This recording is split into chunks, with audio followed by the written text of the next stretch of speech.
Ja-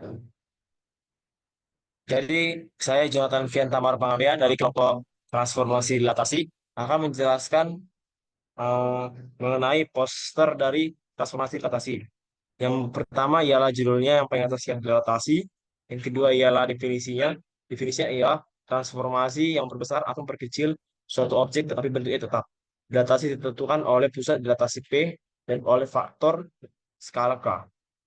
Terus ada dua faktor yang mempengaruhi jika titik A atau XY didilatasikan dengan pusat 0, pusat O atau 0,0 dan faktor skala K, maka bayangannya adalah aksen, buka kurung, X aksen, koma, Y aksen.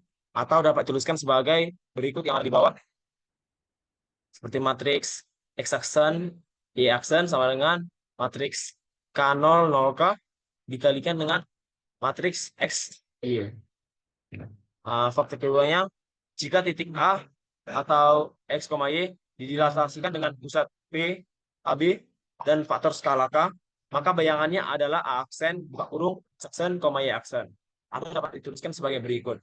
Seperti yang pada gambar di bawah, matriks X aksen, Y aksen sama dengan matriks K00 K kali dikalikan dengan matriks X kurang A, Y kurang B. Ditambah dengan matriks AB. Kemudian terdapat fakta-fakta di bawahnya yaitu sifat-sifat dilatasi. Terdapat 4 fakta yang saya sajikan. Yang pertama ialah jika K atau skala lebih besar dari 1, maka bayangan diperbesar dan terletak sepihak atau searah terhadap pusat dilatasi.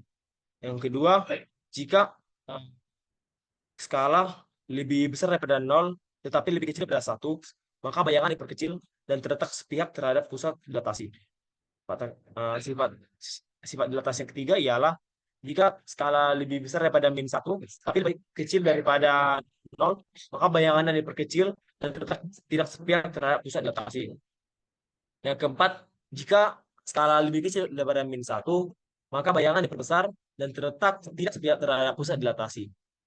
Bisa kita simpulkan, jika dia skala bernilai positif, maka dia akan berbesar.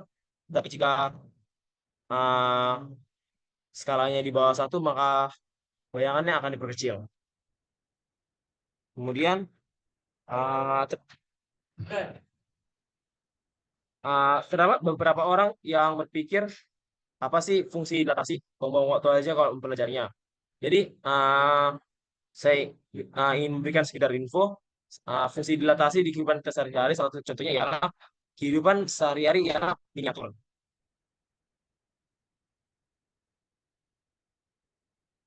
Jadi dilatasi ini dibuat dengan memiliki berbagai tujuan penggunaan. Salah satu miniatur. Fungsi miniatur ini adalah fungsi miniatur ini adalah seperti rancangan untuk pembangunan suatu bangunan itu untuk mengantisipasi benturan yang menyebabkan kerusakan parah pada bangunan saat terjadi gempa bumi atau hal-hal gejala alam lainnya yang dapat kemungkinan memperusak bangunan itu. Sehingga kita membutuhkan dilatasi untuk membuat skala kecilnya atau tidak terlalu rumit dalam membuat skala besar. Sekian dari presentasi penjelasan poster dari kelompok transformasi dilatasi. Terima kasih.